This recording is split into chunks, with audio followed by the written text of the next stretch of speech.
3ประการอันมีพระพุทธพระธรรมพระสงฆ์กุลพ่อกุลแม่กุลครูบาอาจารย์กุลศีลธรรมกรรมฐานจงมาปกห่มรักษาครูบาอาจารย์พระเจ้าประสงค์ทุกรูปปกห่มรักษาบ่ออกไม่ออกศรัทธาด้านสาธุชนคนดีผู้สนใจใฝ่ในธรรมทุกท่าน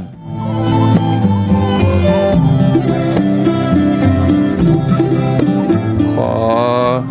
ถวายความเคารพแสดงความนับถือพระมหาเถระพระเถรานุเถระเจ้าคณะพระสังฆาธิการครูบาอาจารย์เจ้าที่เปิดวิทยุฟังอยู่ที่วัดที่ว่าเวลานี้จุตนจุองค์เจริญปอนศรัทธาญาติโยมท่านสาธุชนคนดีผู้สนใจใฝ่ในธรรมทุกท่านอรุณสวัสดิ์ธรรมะสวัสดีสวัสดียามเจ้าศรัทธาญาติโยมท่านผู้ฟังยินดีต้อนรับเข้าสู่รุ่งอรุณวันใหม่ประกันเจ้านี้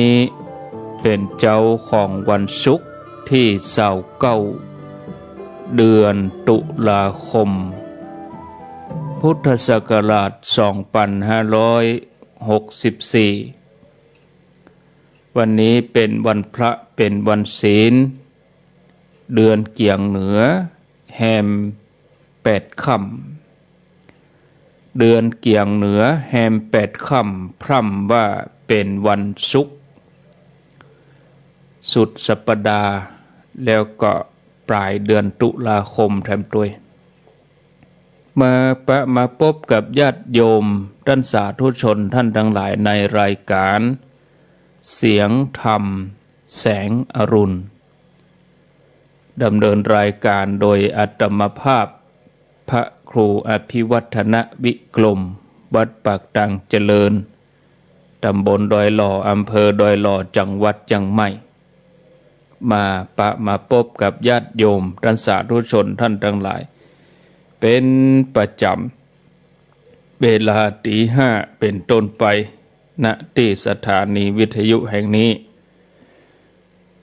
หลายคลื่นหลายสถานีในช่วงเจ้าอย่างนี้ก็ต้องขออนุโมทนากับบรรดาเจ้าของสถานีผู้อำนวยการดีเจเจ้าหน้าที่ที่เปิ้นได้เกาะสัญญาณเชื่อมสัญญาณนำรายการนี้ไปสู่ผู้ฟังทางบ้านทุ่งเรดิโอ 89.50 คลื่นธรรมะของชุมชนวัดห้วยตองซัก 98.75 เวียงป่าเป้าเรดิโอ 90.0 สถานีวิทยุคณะสงฆ์อำเภอฝางวัดพระบาทอุดมน้ำบ่อสาวา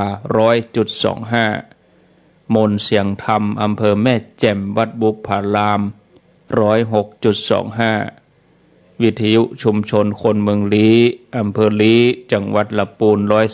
103.75 เสียงธรรมจากวัดจันทร์อำเภอกัลยาณิวัฒนา 103.50 สีคำเรดิโออำเภอเวียงสาจังหวัดน่าน FM 92.50 เสียงใสเรดิโออำเภอต้าวังผาจังหวัดน่าน 100.75 แล้วก็ที่แดนดินทินละนา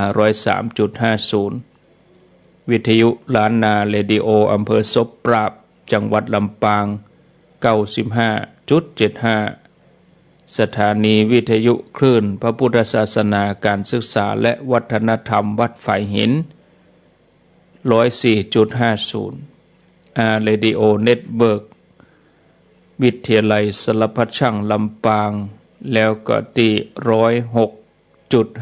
106.50 วิทยาลัยสงฆ์นครลำปางวัดบุญยวาสวิหารมาพบกันในเวลานี้ตี 5 กับ15 นาทีหลายท่านก็ตื่นมาตั้งเมื่อตี3ตี4รายการก่อนหน้านี้ที่จบไปก็เป็นรายการสัพเพเหระปกิณกะใกล้แจ้งโดยท่านชัยวัฒน์นาคเสโนหรือว่าตุลุงยองก็จบไป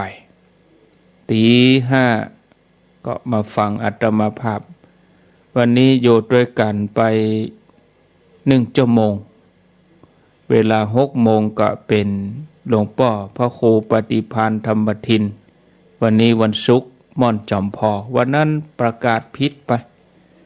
วันนั้นวันจันทร์เป็นท่านพระครูวัดไซมูลแม่กาก็วันจันทร์เพิ่นมีเมื่อคืนเนาะหลวงพ่อพระครูปฏิภาณธรรมทินรายการเพิ่นมีเมื่อคืนวันจันทร์แต่รายการมาเจ้านี่มีวันศุกร์วันนั้นก็ได้แจ้งจำผิดไปนะญาติโยมขออภัยวันนั้นเฮาอู้กันวันจันทร์วันนี้พอวันศุกร์แล้วเนาะศรัทธาญาติโยมไว้เหมือนกันนะคำเดียวก็ศุกร์เสาร์อาทิตย์ศุกร์เสาร์อาทิตย์แล้วก็วันเสาร์วันอาทิตย์วันพุธวันเสาร์เนาะ30 ตุลา31ก็เป็นวันอาทิตย์สิ้นเดือนนี้ก็เป็นวันหยุดพอดี30กับ31เหลือเวลาแถม2 วันวันพุธกับวันฮือเดือนตุลาคมนี่ก็หมดไปญาติโยมท่านทั้งหลายมาปะกันแล้วบ่ฮือได้ขาดแคลวเสียเวลาวันนี้ก็จะได้นำเสนอสาระธรรมะเรื่องเกี่ยวกับการสรรเสริญกรรมสรรเสริญหรือว่ากรรมชมก็มาให้ญาติโยมท่านสาธุชนทั้งหลายได้ฟังเรื่องของคนเฮานี่ญาติโยมทั้งหลายเมื่อได้ชอบสิ่งใดแล้วก็มักจะหวงนะบางทีก็ชอบมีความผูกขาดบ่อยากให้ไผมาใจห่วมบ่อยากจะให้ไผเหมือนตัวเองในเรื่องกรรมชมนี่นะญาติโยมโดยทั่วไปเฮาถือว่าเป็นกรรมประเภทมงคลดีแก่คนได้นี่ถือว่าดีได้รับกรรมชมแต่บางกรณีเขาถือว่าบ่เป็นมงคลก็มีนะกรรมชมนี่อย่างเฮาไปชมละอ่อนน้อยที่กำลังเกิดมาใหม่ๆคนโบราณเปิ้นห้ามชมถ้าละอ่อนนั่นหน้าตาหน้าฮักมดจดหน้าอินดูเฮาอยากจะชมเฮาก็ต้องแกล้งไปนะบอกว่าโอ้หน้าจังเนาะญาติโยมทั้งหลายหน้าตาหน้าเกลียดหน้าจังเนี่ย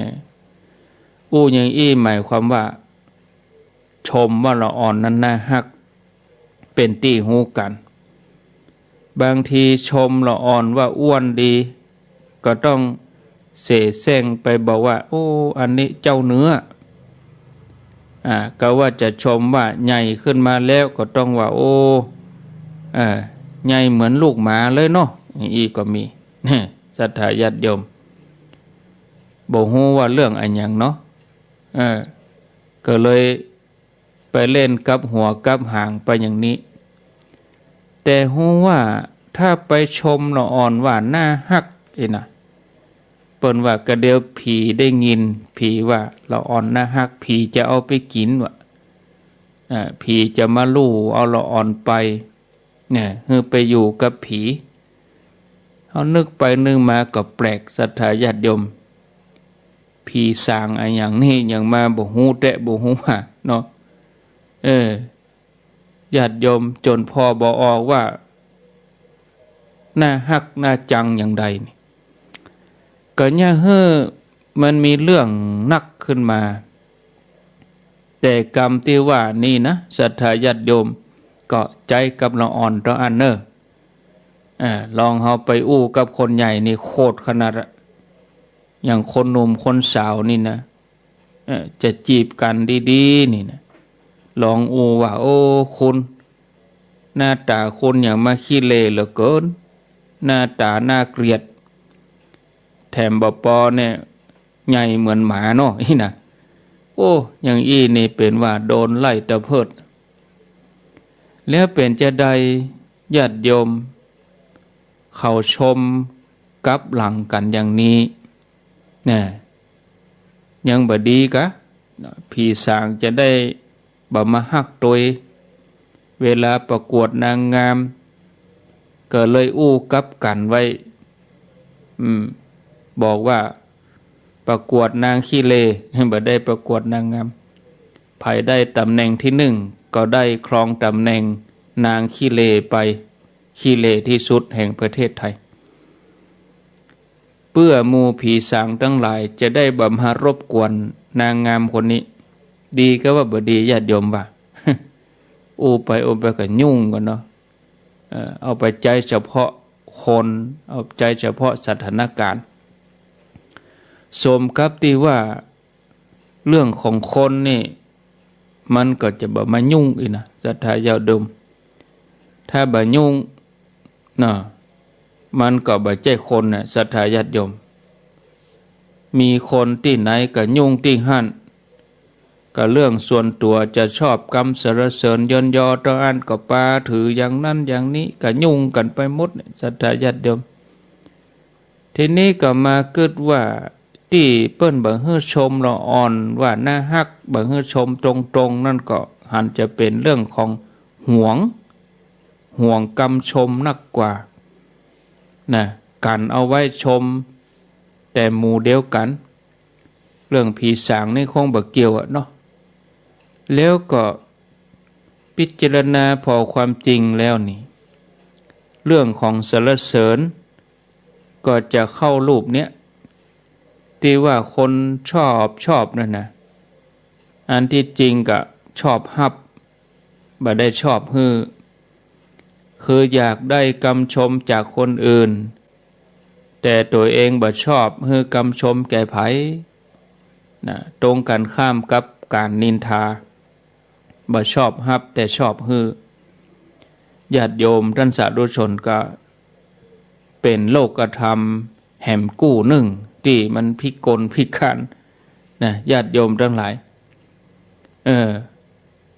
บ่ฮู้หน้าฮู้ตังไหนตังหลังตังหน้านะจะว่าเกลียดก็เหมือนชอบจะว่าชอบก็เหมือนเกลียดนี่ศรัทธาญาติโยมก็ลองพิจารณาพอเนาะได้ว่าเรื่องนินทาแล้วก็สรรเสริญมาถึงสองอย่างมาก็เป็นที่บัวละมวลจบไปในตอนนี้ก็จะเชิญท่านผู้ฟังมาพิจารณาทบทวนแถมเตือนหนึ่งว่าในเรื่องของนี้อย่างนี้เราควรจะวางตัวอย่างใดถึงจะบ่เสียศูนย์บ่เสียภูมิเนาะตามเหตุผลต่างๆที่ผ่านมาแล้วเนี่ยในวันก่อนก็นำเฮาไปสู่การตัดสินใจว่าการนินทานี่เป็นเรื่องของคนพาลดังนั้นบัณฑิตเปิ้นบ่นินทาไผก็ขอแวะแถมหน่อยหนึ่งญาติโยมที่ว่าคนพาลหรือว่าบัณฑิตนั่นน่ะเป็นอาการของจิตเนอะขณะใดที่เฮาที่จิตของเฮาถูกโมหะความหลงความบ่ฮู้ครอบงำขณะใดที่จิตของเฮานี่เป็นพาลพาลาหรือว่าภาละคนพาลาหรือว่าคนพาลนี่ศรัทธาญาติโยมมีความหมายแปลว่าโง่เขลาอ่อนกำลังภาละหรือว่าพาลนี่นะแต่ขณะใดที่เฮาเอาโมหะออกจากจิตได้ขณะนั้นก็เป็นบัณฑิตบางคนเข้าใจว่าไผจะเป็นพาลหรือว่าเป็นบัณฑิตก็เป็นกันเป็นคนไปนะหมายหน้ากันไปเลยว่านายคนนั้นเป็นคนพาลนายคนนี้เป็นบัณฑิตอย่างนี้ก็ถูก นะแต่ห่างไปศรัทธาญาติโยมการเป็นคนพาลหรือว่าเป็นบัณฑิตนี่ถ้าเขาจะพอกันฮือกระชั้นชิดก็ต้องแสดงต้องสังเกตพออาการของจิตนะตามที่ว่ามาแล้ว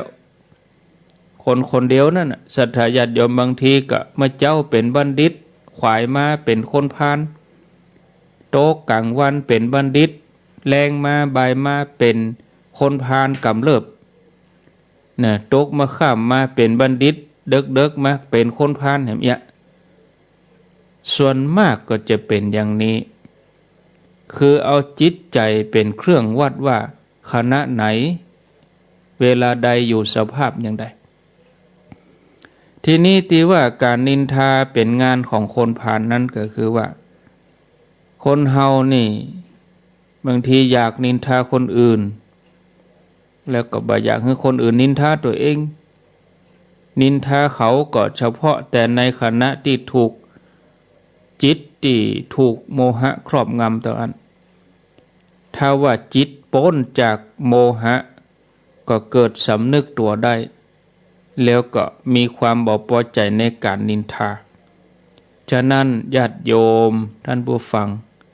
การนินทาก็เป็นสิ่งที่บ่ควรทำเข้าเรื่องนินทาสรรเสริญกันต่อไปญาติโยมตามปกติการนินทานี่นะก็นินทาด้วยกัน3 คนเนาะ1คนนินทา2คนถูกเขานินทาแล้วก็3คนที่นั่งฟังเขานินทาอันนี้ถึงจะครบองค์ประกอบนะจะได้มีองค์ประกอบถึง3อย่าง3ฝ่ายเนี่ยญาติโยมทั้งหลายอันนี้ก็เสียถึง3คนนินทาก็เสียคนที่ถูกเขานินทาก็เสียแล้วคนนั่งฟังท่านก็เสียฝ่ายสรรเสริญก็เหมือนกันกับฝ่ายนินทาต่างกันก็ที่ว่าผู้ที่ได้รับสรรเสริญกับผู้ที่ฟังสรรเสริญนั้นอาจเป็นคนเดียวกันก็ได้เพราะการสรรเสริญนี่ก็ทำได้ถึงต่อหน้าแล้วก็รับหลังนะส่วนทางด้านนินทานี่รับหลังอย่างเดียวนะศรัทธาญาติโยมคนที่ถูกนินทาถึงคนฟังเปิ้นนินทานี่ก็บ่ได้อันอย่างเลยมีแต่เสียกับเสียมากรรมนี้มาดังสรรเสริญก็คนถึง3นี่นะมีส่วนได้ส่วนเสียคนที่สรรเสริญนี่ตามปกติคนที่จำความดีของคนอื่นมานี่จะต้องเป็นคนใจกว้างพอนะบ่มีความอิจฉาริษยาแล้วก็เป็นผู้ที่หันความดีของคนอื่นความดีนี่เป็นอาหารของใจฉะนั้นผู้สรรเสริญก็เลยมีใจที่เป็นกุศลนะคือตั้งแต่จำเอาเรื่องราวความดีของคนอื่นไว้ในใจแล้วก็มากล่าวสรรเสริญออกมาจิตใจก็ปลอดโปร่งโล่งเบาสบายตรงกันข้ามกับการนินทาซึ่งจะต้องมีกระแสความคิดของตัวเองแห่งขึ้นกว่าปกติเนี่ยมีความคิดปรุงกรรมนินทาเหมือนตัวเองได้หันจริงหันจังเสมือนตัวเองได้หู้จริงก็จะสังเกตหันว่าเวลาที่เขานินทานี้เขาก็มีกรรมที่ถูกประดิษฐ์ประดอยขึ้นมาทำไม้ทำมือเนี่ยสายตาก็สาดสายไปมาพอซ้ายพอขวามีการระมัดระวังเนี่ยกลัวคนอื่นหรือว่ากลัวพรรคพวกที่ถูกนินทาจะมาได้ยินคนผู้ได้รับสรรเสริญก็ญาติโยมทั้งหลายบ่ต้องสงสัยกรรมสรรเสริญนี่เป็นยาชูกำลังสำหรับทุกคนผู้ที่ได้รับกรรมสรรเสริญจะรู้สึกว่าขณะที่เขานั่งฟังคนอื่นสรรเสริญตัวเก่านั้นก็เป็นบรรยากาศแห่งความสดชื่นนี่มีการ ถือกันแห่มอย่างหนึ่งว่าคณะที่เฮากำลังสรรเสริญพายุถ้าเกิดคนนั้นที่เฮาอู้ถึงนั้นพดจดมาพอดีว่ากันว่าคนนั้นจะอายุยืนหรือว่าโจกดี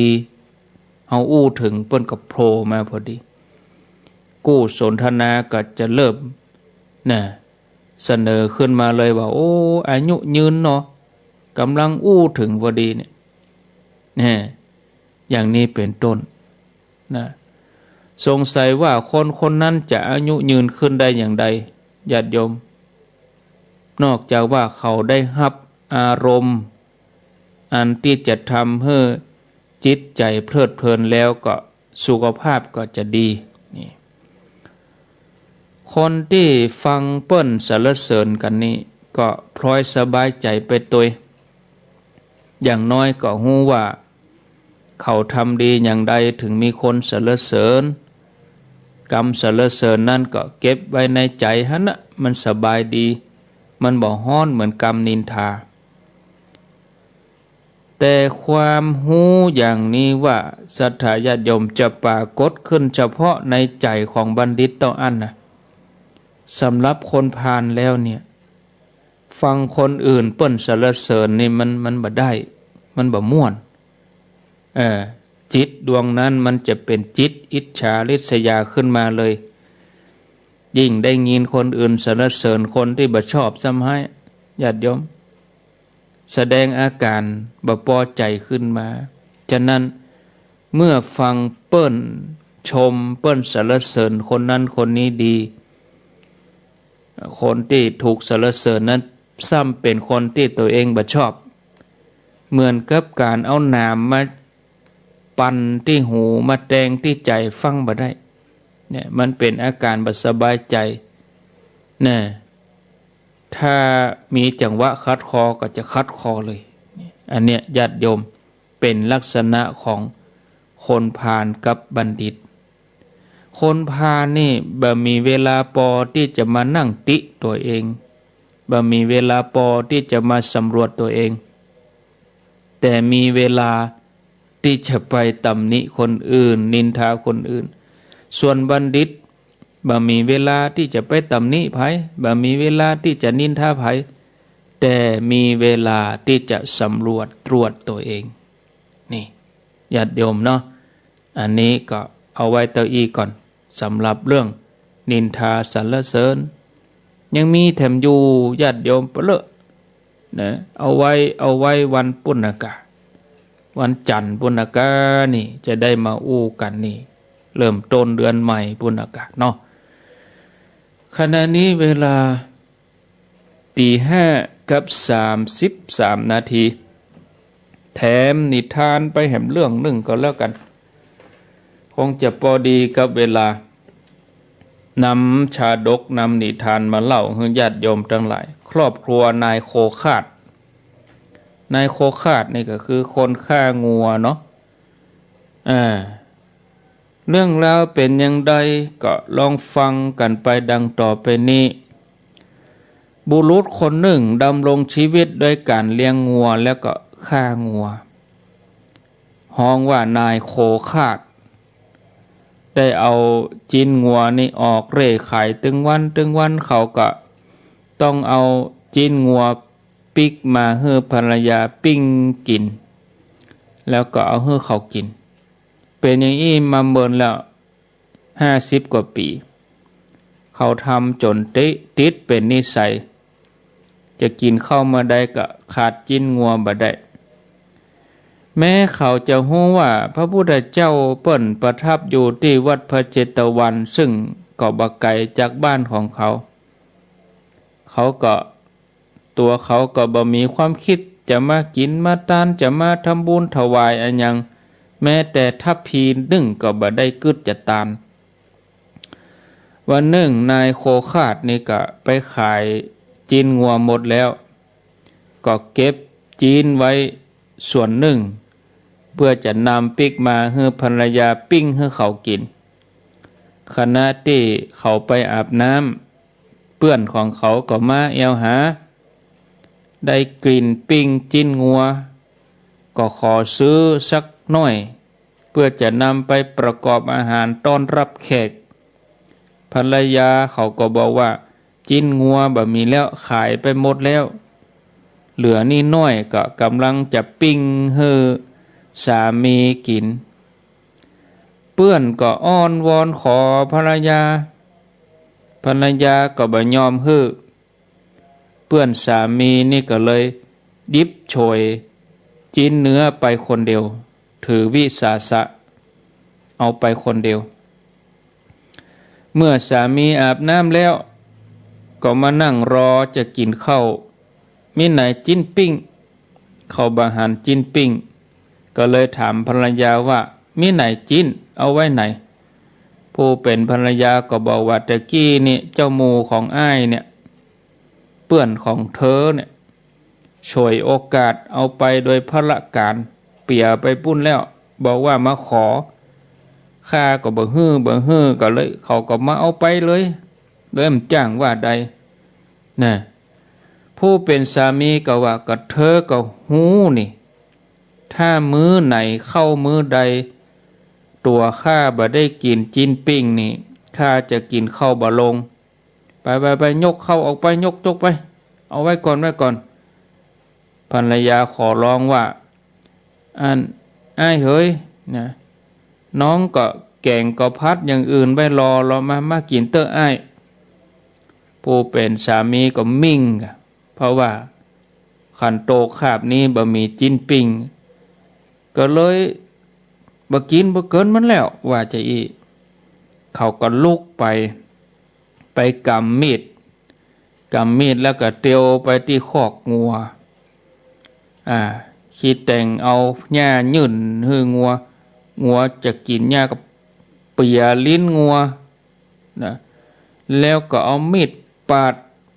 นะเอามีดปาดลิ้นงัวแล้วก็เอาจ้งที่เตาถ่านงัวตัวนั้นก็โดนปาดลิ้นก็ดิ้นทุรนทุรายเลือดไหลเปื้อนบ่เมินบ่นานงัวตัวนั้นก็ตายลิ้นงัวปิ้งสุกแล้วหอมเลย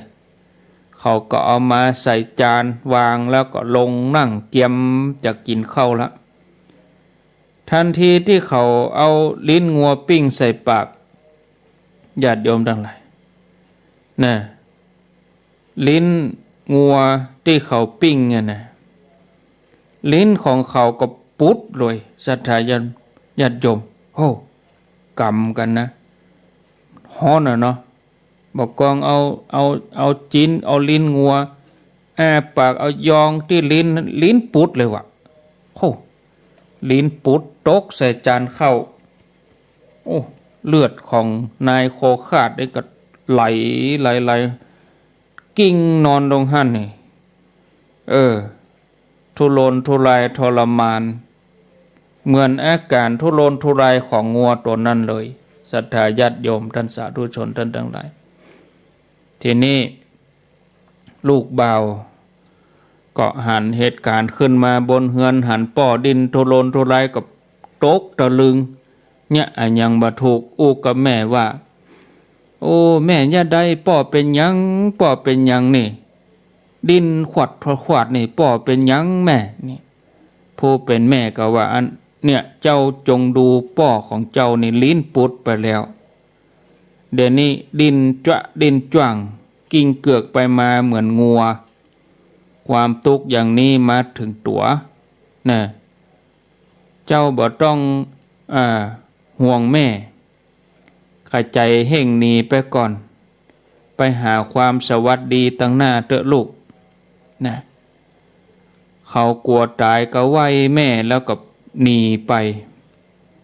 ส่วนนายโคขาดผู้เป็นป่อนั่นก็สิ้นใจตายไปก็ไปเกิดเอาไว้จีมหานรกลูกบ่าวของนายโคขาดหนีไปที่เมืองตะกะศิลาแล้วก็ได้ได้เฮียนวิชาการทำทองเป็นช่างทองอาจารย์ผู้เป็นเจ้าสำนักก็พอใจในความขยันมันเพียรของลูกนายโคขาดนี่ก็เลยยกลูกสาวแต่งงานด้วยต่อมาเขาก็ มีลูกด้วยกันหลายคนการเวลาผ่านไปหลายปีหมู่ลูกของลูกนายโคขาดนี่ก็ใหญ่ขึ้นมาเป็นหนุ่มเป็นสาวก็ปิกมาอยู่ที่กรุงสาวัตถีแม่เปิ้นตายไปแล้วก็คืออุ้ยมีศักดิ์เป็นอุ้ยนะเขาทั้งหลายล้วนแต่เลื่อมใสในพระพุทธเจ้าแต่ว่าผู้แก่ผู้เฒ่าที่อยู่ตักกศิลานี่บ่ได้ทำกุศลอะไรอย่างนะอันจะเป็นเสบียงแห่งความดีแก่ตนลูกๆก็เลยตัดสินใจไปหาพ่อแม่ให้มาอยู่กรุงสาวัตถีด้วยกันต่อมาหมู่ลูกปรึกษากันว่าพ่อของเฮาก็แก่เฒ่าแล้วยังบ่มีศรัทธาในพระศาสนาเลยเฮาควรจะนิมนต์พระพุทธเจ้ากับพระสงฆ์มาแล้วก็ช่วยกันทำบุญทานให้พ่อให้แม่นิมนต์พระพุทธเจ้ามาเป็นประธานเอาวันพุกเลยตกวันพุกมาเจ้าพระพุทธเจ้าพร้อมกับพระสงฆ์เปิ้นก็เสด็จมาที่บ้านหมู่บรรดาลูกๆก็ถวายการดูแลภัตตาหารแล้วก็กราบทูลพระพุทธเจ้าว่าพระพุทธเจ้าหมู่ข้าทั้งหลายขอถวายภัตตาหารเป็นชีวพัตภัตตาหารเป็นชีวพัตก็คือการทานอุทิศบุญให้กับพ่อแก่พ่อผู้ยังมีชีวิตอยู่นะเพื่อพ่อของข้าพระองค์จะอนุโมทนาแก่พ่อขอให้อนุโมทนาโดยพระองค์ก็ตรัสให้เจิญพ่อมาเข้าเฝ้าพระพุทธเจ้าเสียแล้วพระองค์ก็ตรัสว่าดูก่อนอุบาสกท่านเป็นคนแก่คนเฒ่าแล้วร่างกายก็เสื่อมโทรมเหมือนใบไม้เหลืองที่ใกล้จะตกจะหล่นเสบียงในการเดินทางในโลกหน้าก็ยังบ่มีขอให้ทำที่เปิ้งแก่ตนให้เป็นบัณฑิตอย่าได้เป็นคนพาลเลยเนอะแล้วพระองค์ก็ตรัสต่อไปแถมว่าบัดนี้ท่านเป็นเหมือนบุคคลเหมือนใบไม้เหลืองก็คือใบไม้ที่เกียมจะล่วงจากต้นนั่นนะตึงยมทูตตึงพญายมก็มาปรากฏแก่ท่านแล้วนะท่านอยู่ใกล้ปากทางแห่งความเสื่อมแม้แต่เสบียงในการเดินทางในภาคหน้าก็ยังบ่มีขอให้ทำกุศลแก่ตนเองให้เกิดจงขจัยเห่งหีบพยายามให้เป็นบัณฑิตให้ขจัดมลทินบ่มีกิเลสอันใดมากวนใจนะแล้วก็จะไปถึงสมบัติอันเป็นทิพย์เมื่อจบธรรมเทศนาแล้วอุบาสกผู้เป็นพ่อนี่ก็สำเร็จเป็นโสดาบันหมู่บรรดาลูกๆก็นิมนต์ให้พระพุทธเจ้ามาเสวยแถมในวันพุกก็มาแถมตกแถมวันหนึ่งพระองค์ก็เสด็จมาพร้อมกับพระสงฆ์เมื่อเสวยภัตตาหารเสร็จเรียบร้อยลูกๆก็กราบทูลพระพุทธเจ้าว่าภัตตาหารวันนี้หมู่ข้าพระพุทธเจ้าทั้งหลายถวายเป็นชีวภัตเพื่อบิดาเพื่อพ่อขอพระองค์จงอนุโมทนาแก่บิดาของข้าพระองค์ด้วยเถิดพระพุทธเจ้าพระองค์ก็อนุโมทนาว่าบัดนี้ท่านเป็นผู้มีวัยถูกนำเข้าไปแล้วคือใกล้หมดอายุไขเตรียมจะไปสำนักพญายมนั่นคือมรณะภัยที่พักระหว่างทางของท่านยังบ่มีคือเฮาอาจจะเสียชีวิตแล้วบ่อาจจะวิงวอนขออยู่ต่อ 2-3 วันนี่ขออยู่ต่อนี่เป็นไปบ่ได้นะเพราะมรณะภัยย่อมเกิดขึ้นทันทีท่านจงทำที่เปิ้งคือกุศลให้เกิดกับตนจงเห่งพยายามจงเป็นบัณฑิตแล้วก็ขจัดมลทินบ่มีกิเลสจะต้องไปเกิดในภพภูมิที่สูงที่ดีเนี่ยถ้าว่าได้สำเร็จธรรมของพระศาสนาพระสัมมาสัมพุทธเจ้า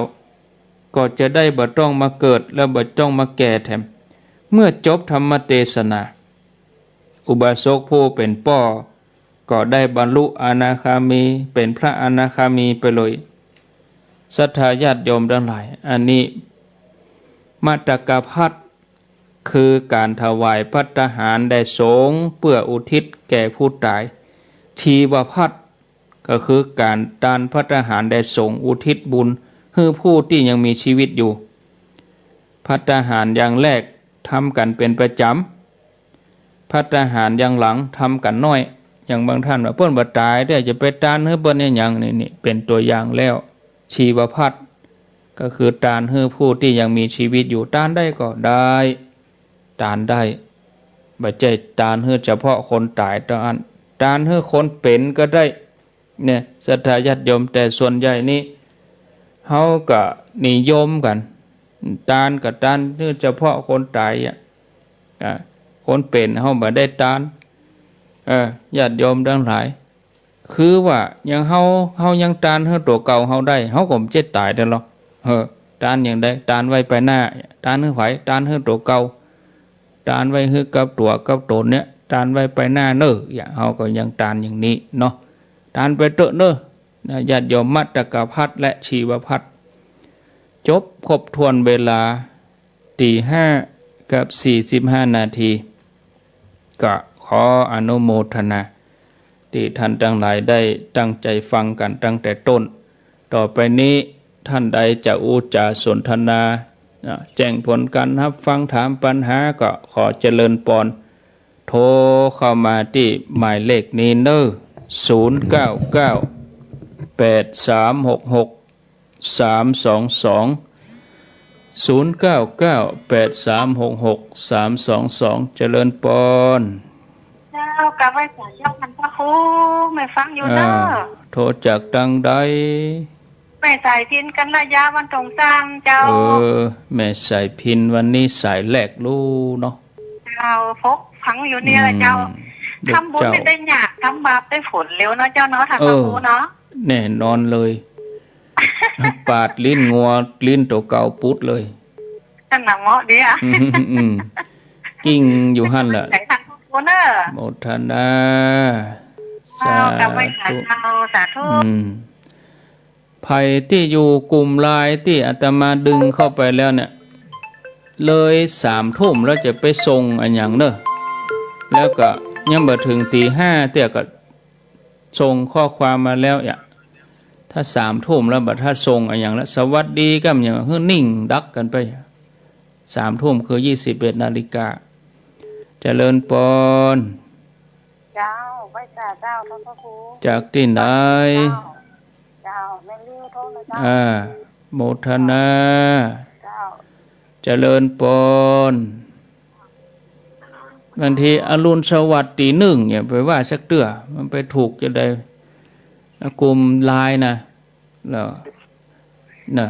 เจริญปอนไว้จ่าเจ้าท่านพระครูจากดังใดจากเวียงตากการจันเรือนใสเวียงตากการวานตาเกียงวานตาเกียงเวียงตากการคำชมคำสรรเสริญให้ก็ใครได้ยินได้ฟังแล้วมันสุขใจไปชมละอ่อนก็บ่ได้หะมะผีจะเอาไปละอ่อนก็ต้องใหญ่กะให้6 ปีขึ้นไปพวกกันละอ่อนตัวนี้น้อยนิ่มได้เนาะน่าจังเนี่ยได้อ่อนน้อยจำได้ว่าผีเอามั้งอันนายโคบานนี่ก่อนโคขาดนายโคขาดนายโคขาดนายโคขาดมันได้กินกูขาดตรงมือมันย่ำมันย่ำกะมันย่ำขาดบ่ได้เอาลิ้นเป็นมาวันลิ้นโตจะเปล่าลิ้นพุดตายไปแล้วชัดเจนดีเจ้าโมทนาสายต่อไปเจริญปอน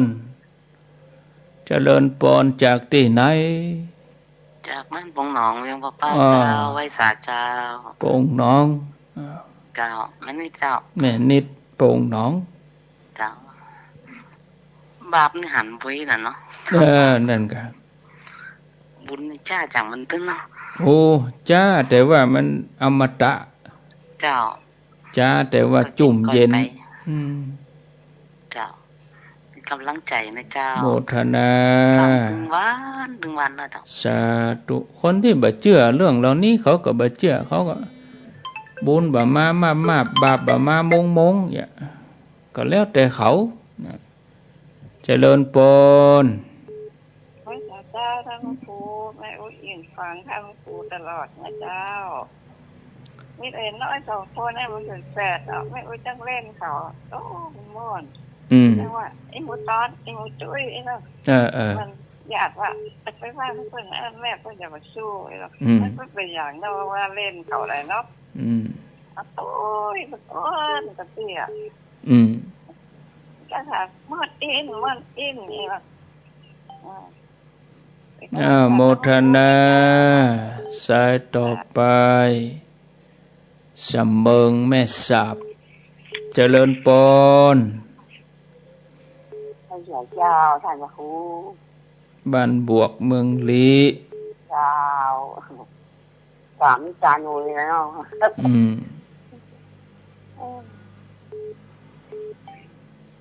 โมทนาอาตมาจะอู้ก็เหมือนจะสวนกำอู้เพิ่นเนี่ยเจริญปนกราบไหว้เจ้าท่านพระครูฟังท่านเรียนนะเจ้าอยู่ตังใดสันกำแพงเจ้าสันกำแพงอนุโมทนาเนอสันกำแพง0998366322เจริญปนปนอันประเสริฐเมืองน่านที่ตามแล้วพังประจำนี่โมทนาสายต่อไปเจริญปนจากที่ไหน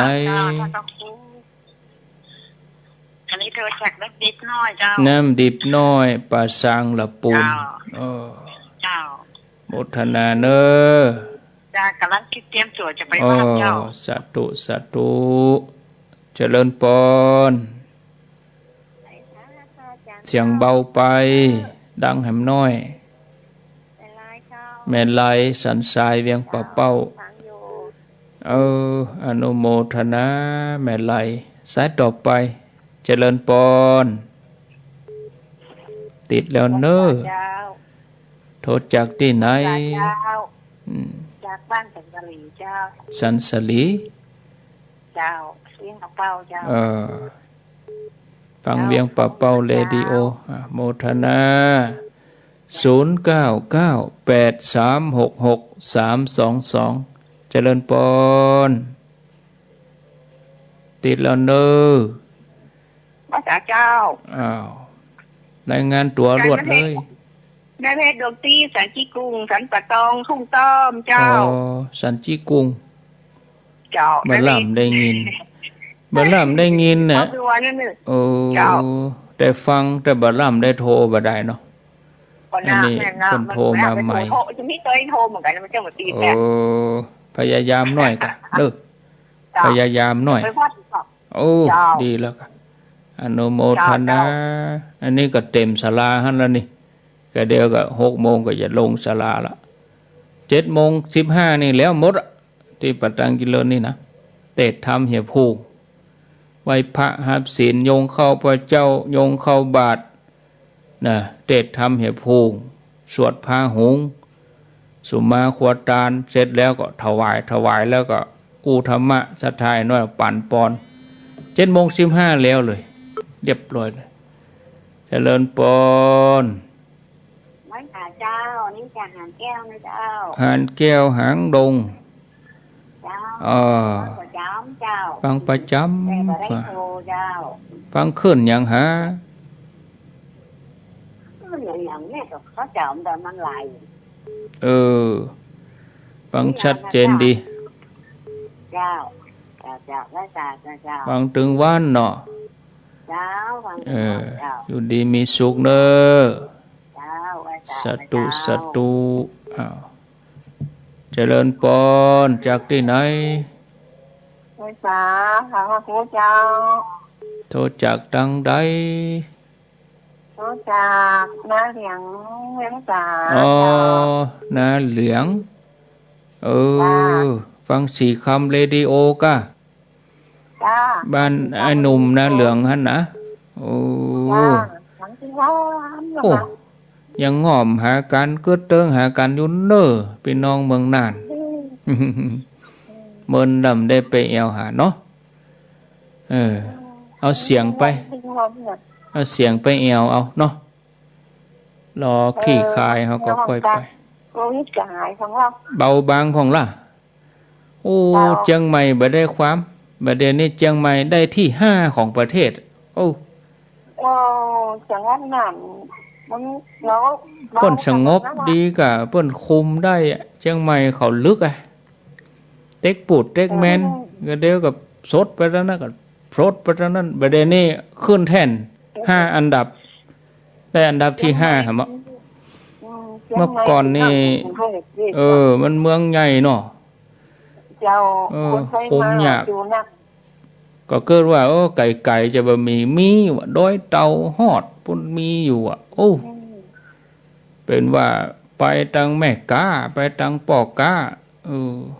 กระจายกันไปเลยเล่นการพนันพ่องเนี่ยกะเขามาช่วยกันเนี่ยเปิ้งดีฮือปิดตึงเมืองไงคนมาดื้อกันเนี่ยนั่นกะถ้าห่วมมือกันเหี่ยอยู่นิ่มๆกันเหี่ยบ่เราไปกินไปเล่นอย่างกันเตื้อเข้ากรรมเหี่ยสักเดือนมันก็ต้องลดลงกะอันนี้ก็เต็กปูดเต็กแมนเปิ้นบ่ฮื้อเลี้ยงฉลองกันก็เลี้ยงฉลองกันเปิ้นบ่ฮื้อเล่นกันพนันกับป้ากันไปเล่นกันมันก็ยาวไปกะ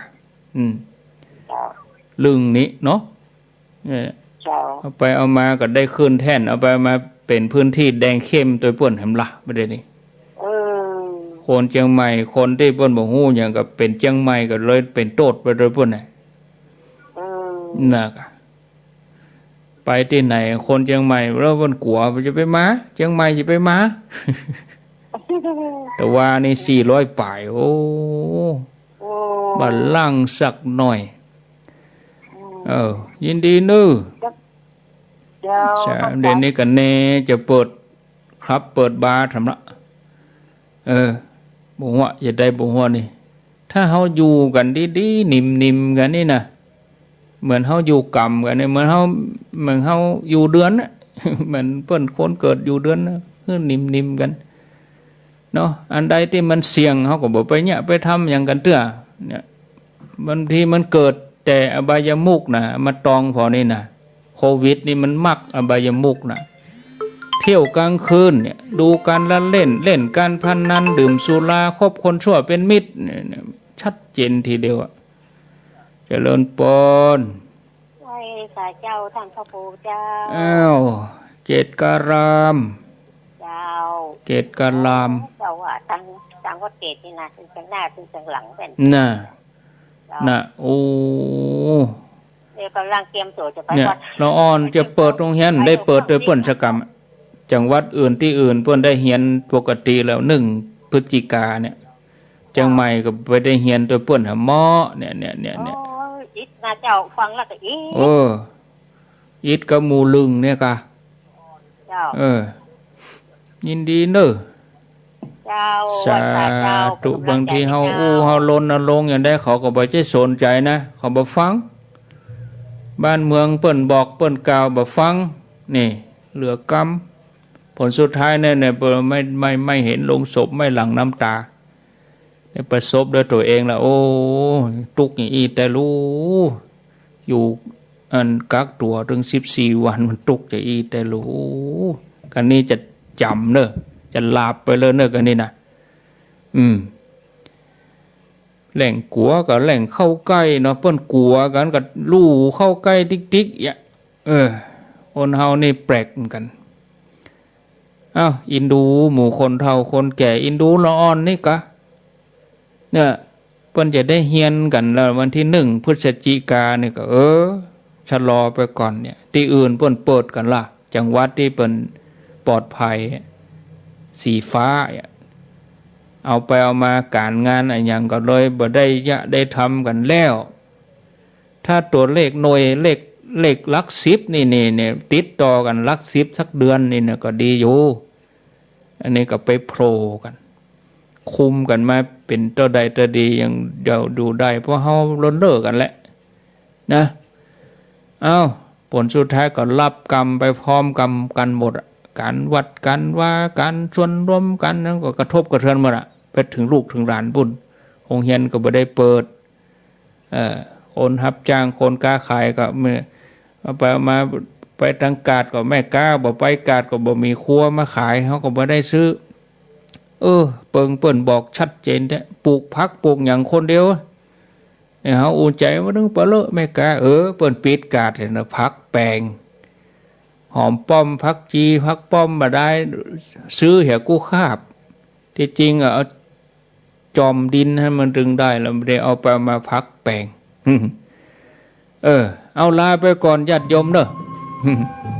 โชคดีเด้อปะกันแถมใหม่โอกาสหน้าอายุวันโนสุขังปะลัง